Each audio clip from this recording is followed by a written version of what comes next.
ఏంటి? ఏమైంది నాకు? Hello Vikram, myself YDR, YDR? Yamadharmaraju. Hi. నేనెక్కడున్నాను సార్? అసలు ఈ ప్లేస్ ఏంటి? నువ్వు 10 minutes బ్యాక్ చనిపోయావు. Now you are in Yamalokam. So mister Vikram, this is your life analysis. This will decide నీకు రీబర్తా లేదా మోక్ష మార్గమా అని. సార్ నాకు ఈ మోక్ష మార్గం ఏమీ వద్దు. నన్ను ఒక్కసారి కిందకు పంపించండి ప్లీజ్. భూమిపైన అందరూ next version will be the best అని అనుకుంటారు, కానీ ఎవరు ప్రెజెంట్ ఉన్న వెర్షన్ని అప్డేట్ చేసుకోవడానికి ట్రై చేయరు. లైక్ ఈ ఐఫోన్. నీ బర్త్ నీ చేతుల్లో లేదు, నీ డెత్ నీ చేతుల్లో లేదు. కనీసం నీ లైఫ్ అయినా నీ చాయిస్ ప్రకారం బతికావా? నా లైఫ్ నా చాయిస్ కాక ఇంకెవరి చాయిస్ అవుతుంది? Are you sure? ఎస్. ఇప్పుడే తెలుసుకుందాం. నేను అడిగే క్వశ్చన్స్కి అవి నీ లైఫ్లో ఎవరి చాయిసెస్ చెప్పు.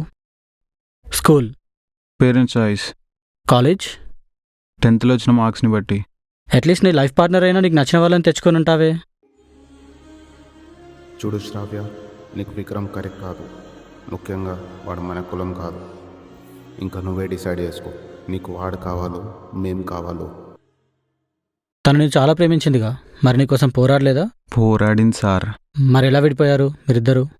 సాఫ్ట్ మ్యానిపులేషన్ అంటే తెలుసా సార్ మీకు? అంటే నేను విక్రమ్నే పెళ్లి చేసుకుంటా.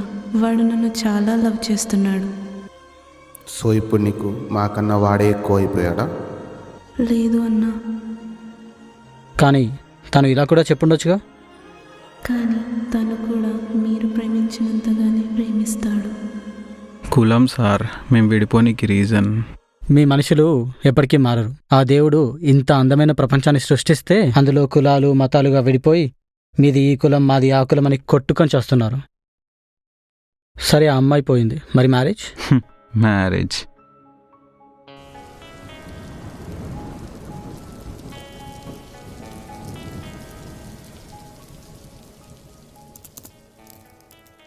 ప్రియా, ఒక 1000 ఇవ్వు. ఆర్డర్ వచ్చింది, అతను వెయిట్ చేస్తుండు. లేవు నా దగ్గర. ఏంటి? వినపడలేదా? లేవు నా దగ్గర. జోక్ చేయకు, పాపం అతను వెయిట్ చేస్తుండు. అరే లేవు నా దగ్గర అని చెప్పినగా. అయినా నీ దగ్గర డబ్బులు లేనప్పుడు ఆర్డర్లు ఎందుకు పెట్టావు? మర్చిపోయినట్టున్నావు నీకు జాబ్ లేదని. నువ్వు సంపాదించినప్పుడు ఈ ఆర్డర్లన్నీ పెట్టుకో, అర్థమైందా? అన్న ఆర్డర్ వద్దు, క్యాన్సిల్ చేసేయండి.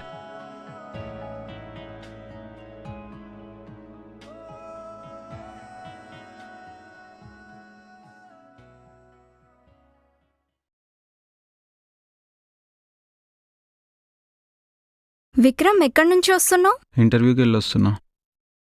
విక్రమ్, గుర్తుందిగా ఈరోజు నైట్ మనం నా కజిన్ పెళ్లికి వెళ్ళాలి. లేదు, గుర్తులేదు. అయినా నేను అక్కడికి వచ్చి ఏం చేయాలి? ఆగు విక్రమ్, కొన్ని డేస్గా మన మధ్య వస్తున్న డిస్టర్బెన్స్ వల్ల అలా మాట్లాడుతున్నావా? ఆర్ ఎల్స్ మొన్న ఆర్డర్కి డబ్బులు ఇయ్యలేదని అలా మాట్లాడుతున్నావా? ఎప్పుడైతే నా జాబ్ పోయిందో అప్పటి నుండి నీ బిహేవియర్ నా మీద చాలా చేంజ్ అయింది. ఎవ్రీ సెకండ్ గుర్తు చేస్తూనే ఉన్నావు నాకు జాబ్ లేదు, నేను దేనికి పనికిరానని. ఇంకా ఆర్డర్ విషయం అంటావా? ఆర్డర్ చేసింది నా కోసం కాదు, నీ కోసం. కానీ 2 secondsలో నా స్థాయి ఏంటో నాకు చూపించావు. అప్పుడే అర్థమైంది without a job I'm nothing అని. ఆ రోజే డిసైడ్ అయ్యా, ఏ రోజైతే నాకు జాబ్ వస్తుందో ఆ రోజు నీతో మాట్లాడాలని. లాస్ట్కి నీ మెయిలిగో బయటికి వచ్చిందిగా. Vikram, I'm talking to you. Last 6 months నుంచి ఇల్లు నా డబ్బులతో నడుస్తుంది. ఇంకా నువ్వేం చేస్తున్నావు? ఖాళీగా ఇంట్లో కూర్చొని తినడం తప్ప. మీకు తెలుసా సార్, ఒక మొగాడి బాధ ఎవరికీ అర్థం కాదు. చేతిలో జాబ్, జేబులో డబ్బులు లేకపోతే కట్టుకున్న పెళ్ళం కూడా వాల్యూ ఇవ్వదు. Okay, will move on to next. At least నీ కెరియర్ అనేది చాయిసా? నానా, నేను ఫిలిం మేకింగ్ చేద్దాం అనుకుంటున్నా. I want to be a film director నానా. Film making? ఈ టైం పాస్ పనులన్నీ మానేసి త్వరగా ఏదో ఒక జాబ్ వెతుక్కో. జీవితాంతం నేను కూర్చోబెట్టి సాకడం మా వల్ల కాదు. But film making is my passion నానా. నేనేమైనా చేస్తే ఈ ఫీల్డ్లోనే చేస్తా. ఆ 9 to 5 కంప్యూటర్ ముందు కూర్చొని చేసే బోరింగ్ పని చేయలేను. ఫిలిం మేకింగ్లోనా? ఒక్కసారి బయటకు పోయి చూడు. ఫిలిం ఇండస్ట్రీలో ఛాన్సులు రాక ఎంతమంది రోడ్ల మీద పడి పిచ్చోళ్ళై తిరుగుతున్నారు. వీధికి 10 మంది ఉంటారు. సినిమాలు అని పోయి లైఫ్ స్పాయిల్ చేసుకునే వాళ్ళు. నువ్వు ఫెయిల్ అయిన 10 మందిని చూస్తున్నావు నానా, కానీ ఫిలిం మేకింగే కెరియర్గా మార్చుకొని అందులో సక్సెస్ అయిన వాళ్ళు చాలా మంది ఉన్నారు. వాళ్ళతో కంపేర్ చేయ నానా. రీసెంట్గా ఒక మారుమూల గ్రామం నుంచి శైలు కంపేట్ అనే డైరెక్టర్ వచ్చి రాజు వెడ్స్ రాంబాయ్ అని మూవీ తీసి ఇండస్ట్రీయే దద్దరిల్లిపోయేలా హిట్ ఇచ్చాడు. అలాంటి వాళ్ళతో కంపేర్ చేయ నానా. అయినా నేను ఈ ఫీల్డ్లో సక్సెస్ అవ్వనని ముందే డిసైడ్ అయినట్టున్నావు. ఇది చూడు నానా. నేను రీసెంట్గా చేసిన షార్ట్ ఫిలింకి 2 లక్షల పైగా వ్యూస్ వచ్చాయి. నా కంటెంట్ నచ్చి చాలా మంది కామెంట్స్ పెడుతున్నారు, ఆల్ ది బెస్ట్, చాలా బాగా చేసావని. నాదొక చిన్న క్వశ్చన్ రా, దీనివల్ల నువ్వు సంపాదించింది ఎంత? గల్లీకి 10 మంది ఉంటారు నీలాగా వీడియోలు చేసుకుంటూ తిరిగేటోళ్ళు. ఒక్కటి గుర్తుపెట్టుకో, ఈ లైక్లకి, ఈ పొగడ్తలకి, ఈ కామెంట్లకి మన కంచంలోకి అన్నం ముద్ద రాదు, వంట మీదకి బట్టలు రావు. దానికి సంపాదన ఉండాలి. సంపాదన అంటే నువ్వు అన్నావే ఆ 9 to 5 బోరింగ్ జాబ్, అది ఉండాలి. నీ career family choice. Obviously. Sir, I think మీరు కింద జరిగే ఫాలో అవ్వరు అనుకుంటా. కింద ప్రపంచంలో అందరూ ఇలానే ఫ్యామిలీ కోసం, సొసైటీ కోసం ఆశలు చంపుకొని బ్రతుకుతున్నారు. Most of the middle class families ఇలానే బతుకుతున్నారు. ఒక అబ్బాయికి 24 ఇయర్స్ రాగానే జాబ్, 25 ఇయర్స్ రాగానే పెళ్ళి, 27 ఇయర్స్కి పిల్లలు, ఆ తర్వాత పిల్లల స్కూల్స్, వాళ్ళ కాలేజెస్, వాళ్ళ పెళ్ళిళ్ళు, ఆ తర్వాత లాస్ట్కి చావు. అకార్డింగ్ టు సొసైటీ ఇదే సార్ లైఫ్ అంటే. ప్రపంచం ఇలానే నడుస్తుంది సార్. ఇండియాలో ఉన్న most of the middle class families ఇదే మెంటాలిటీతో బతుకుతున్నారు. నా దరిద్రం ఏంటంటే నేను అలాంటి మైండ్ సెట్ ఉన్న ఫ్యామిలీలోనే పుట్టాను. ప్రతిసారి safe options, family pressure, society pressures, etcetera etcetera. That's not the correct reason. Correct reason ఏంటో నేను చెప్తాను, నువ్వు విను. మనుషులు రిస్క్ తీసుకోవాలంటే భయపడతారు, అట్లీస్ట్ ట్రై కూడా చేయరు. అందరూ చెప్తారు మనకి రాసిపెట్టి ఉంటే ఏది ఎలాగైనా మన దగ్గరికే వస్తుంది అని. బట్ మీరందరూ మర్చిపోయేది ఏంటంటే, ఒకవేళ అది మన కోసం రాసిపెట్టి ఉన్నా దానికోసం కష్టపడకుండా ఏది మన దగ్గరికి రాదు. అలాగే ఇప్పుడున్న యూత్ మైండ్ సెట్ ఎలా ఉంది అంటే, వాళ్ళకున్న ప్యాషన్ వైపు ఒక్క అడుగు కూడా వేయట్లేదు.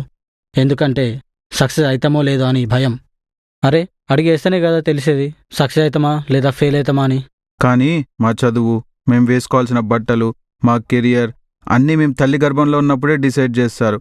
నా కొడుకు IAS, నా కూతురు డాక్టర్ అవుతుందని. మీ లైఫ్, మీ డెసిషన్స్ మీ చేతుల్లో ఉండాలి. అది తీసుకుపోయి ఇంకొకరి చేతిలో పెట్టకూడదు. అది మీ పేరెంట్స్ అయినా ఇంకెవరైనా. Life gives you many choices. The choices you choose shapes your future. కరెక్టే సార్. ఆ విషయంలో నేను చాలా లేట్గా రియలైజ్ అయ్యా. అందరికీ జాబ్స్ వస్తున్నాయి, నీకే ఎందుకు దొరకట్లేదు? అయినా మీరు ప్రతిసారి ఇలా ఎందుకు చేస్తారు నాన్న? నన్ను కించపరుస్తూ మాట్లాడతారు. నేనా? హా, చిన్నప్పటి నుండి ఇదే కదా నాన్న మీరు చేస్తుంది. మీ అత్త కొడుకుని చూడు, 20 లక్షల ప్యాకేజ్ వచ్చింది, నువ్వు కూడా ఏదో ఒకటి చేయి లైఫ్లో. మిశ్రా అంకుల్ కొడుకు చూడు, గవర్నమెంట్ జాబ్ వచ్చింది, అది ఇది. ఈ కంపారిజన్స్ ఎప్పటికీ ఆగవు కదా నాన్న. ఇంకా మీ ముద్దుల కొడుకు, వాడి లైఫ్ డిసిషన్స్ అన్నీ వాడిని తీసుకొని ఇచ్చారు. నా లైఫ్ డిసిషన్స్ కూడా నన్ను తీసుకొని ఇచ్చుంటే ఈరోజు మీ అందరికీ దూరంగా ఎక్కడో బతకాల్సిన అవసరం నాకు ఉండేది కాదు. ఒక్కటి మాత్రం గుర్తుపెట్టుకోండి నాన్న, నా లైఫ్కి సంబంధించిన అన్ని డిసిజన్స్ మీవైనప్పుడు నా ఫెయిల్యూర్స్ అన్నీ కూడా మీవే. After a point of time in life ఎవరు జీవించరు సార్, అందరూ జీవిస్తున్నట్టు నటిస్తారు అంతే. ఒక మంచి జాబ్, ఓన్ హౌస్, బ్యాంక్లో సేవింగ్స్ ఉంటే చాలు, లైఫ్ అంతా హ్యాపీగా గడిపేయచ్చు అని అనుకుంటారు మీ మనుషులు. అసలు నిజం ఏంటంటే, లైఫ్లో సెటిల్ అవ్వాలనే రేస్కి ఫినిష్ లైన్ లేదు. వేలున్నోడు లక్షల కోసం, లక్షలున్నోడు కోట్ల కోసం ఈ డబ్బు అనే కాగితం వెనుక పరిగెడుతూనే ఉన్నారు. నిజమే, లైఫ్లో డబ్బు అవసరమే, కానీ ఆ డబ్బు వెనుక పిచ్చిగా పరిగెడుతూ అసలు బతకడమే మర్చిపోయారు మీ మనుషులు. Spot wasted, case closed. Sir వద్దు సార్, ప్లీజ్ సార్, ఒక్క ఛాన్స్ ఇవ్వండి. జస్ట్ వన్ లాస్ట్ టైం నన్ను కిందకు పంపండి సార్, ప్లీజ్ సార్. వై? ఒక్క ప్రాపర్ రీజన్ చెప్పు. ఐ ప్రామిస్, ఈసారి నాకు నచ్చినట్టు నేను బ్రతుకుతా. I will leave for myself. లైఫ్లో నాకు నచ్చింది చేస్తా. ప్రతి డిసిజన్ నాదే ఉంటుంది, అండ్ ఆ డిసిజన్ వల్ల వచ్చిన ఫెయిల్యూర్ అయినా సక్సెస్ అయినా నాదే ఉంటుంది. I will promise. Please sir, ఒక్కసారి నన్ను కిందకు పంపించండి.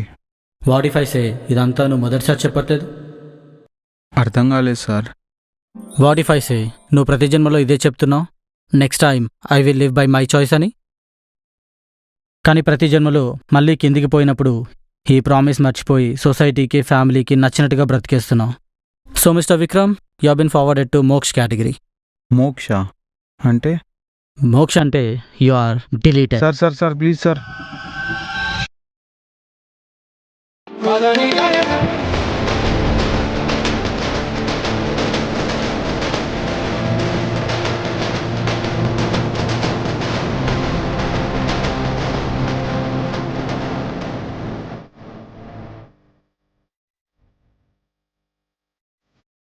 रुको जरा, सबर करो.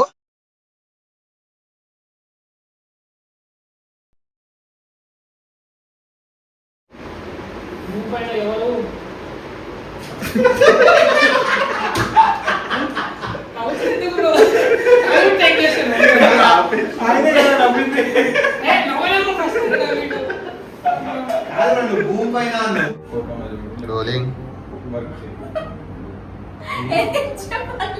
ఏం చెప్పకు. ఇంతకుముందు మంచి చెప్పినావు అప్పుడు. వీళ్ళు ఏమన్నా ఎక్స్ప్రెస్ చేస్తే ఏమన్నా బాధపడినట్టు కానీ ఏమన్నా చేసినట్టు కానీ ఉన్నారు.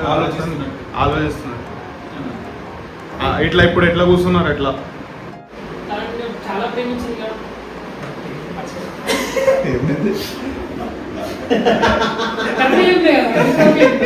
నిజంగా ఒక అమ్మాయి నిజంగా లవ్ చేసి వచ్చి అడుగుతారు బ్రో, నువ్వు ఫ్రెండ్ కాదు యముడివి. అది గుర్తుపెట్టుకో.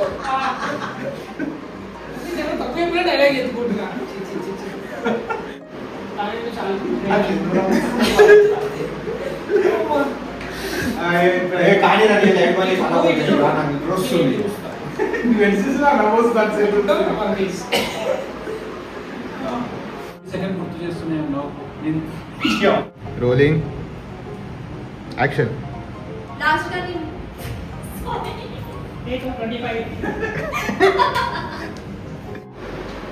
I become myself MDR. Sorry, NTR masala. MDR. నమ్మకం దానికి కవర్ అయిపోయేది అది. డబ్బులు కవర్ అయ్యేది కానీ ఎన్టీఆర్ అదే కదా. ఏంటి అంటే సెకండ్ ఇచ్చిన తర్వాత అప్పుడు సో దిస్ విల్ డిసైడ్ అయినా అప్పుడు ఓపెన్ చేస్తే అప్పుడు చూడు. నీ చెయ్యి ఇట్లా ఉంపాలి కొంచెం సరిపోద్దా కొంచెం రైట్ చేసేది. గ్రూప్ పైన అందరూ ప్రజెంట్ పర్సన్ నువ్వేదో నవ్వుతున్నావు ఇంకేదో మ్యాచ్ చేసి మంచిగా చెప్తున్నాడు. ఓకే ఓకే ఓకే నవ్వకు. అరే డైలాగ్ చెప్పు బ్రో. కంటిన్యూ అందరూ ఓకేనా. ఎలాగో నీ బతుకు నీ చేతుల్లో లేదు. Life sir Bharat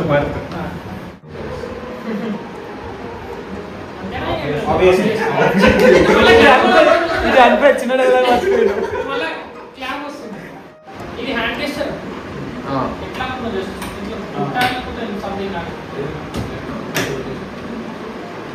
rolling close అవుతాను. ఏదో ఎట్లా ఏదో ఒకటి కొట్టు. అంటే కాలేదు. ఇది ఎంత అదే కదా డైలాగ్ మర్చిపోయాను. Spot taste perfect. ఇది బాగానే ఉందా?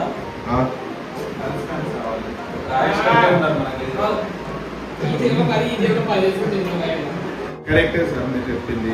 ఆ విషయం నేను చాలా లేట్గా రియలైజ్ అయినా. కరెక్టే సార్. ఆ విషయం నాకు చాలా లేట్గా రిజల్ట్ అయ్యింది. ఆ. సెట్ అయితే అనిపిస్తుంది. రాసింది అయితే చేంజ్ చేయాలి. కరెక్టే సార్ మీరు చెప్పింది. ఆ విషయం నేను చాలా లేట్గా రియలైజ్ అయినా. ఆ విషయం నేను చాలా లేట్గా రియలైజ్ అయినా అని చెప్పి. లేకపోతే కరెక్టే సార్ నేనే లేట్గా రియలైజ్ అయ్యా.